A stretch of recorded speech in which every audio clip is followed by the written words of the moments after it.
Mga Mima, tignan niyo naman 'tong flashlight na 'to, glow in the dark. Tapos ang dami pang features nito.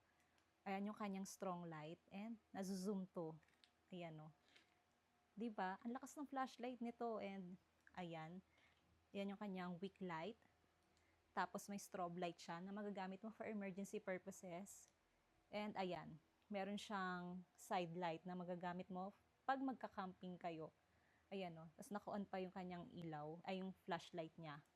Tapos may red and blue flashing siya. May side light, tapos naka-off yung kanyang flashlight. Violet light, pang check daw to ng fake money. And ayan, red and blue flashing na naka-off yung kanyang flashlight. Di ba? Magagamit mo for emergency purposes.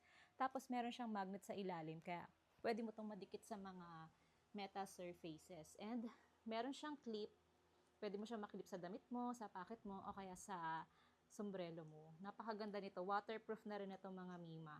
Tapos rechargeable na rin to. Magagamit mo to kapag nag-brown out dyan sa inyo.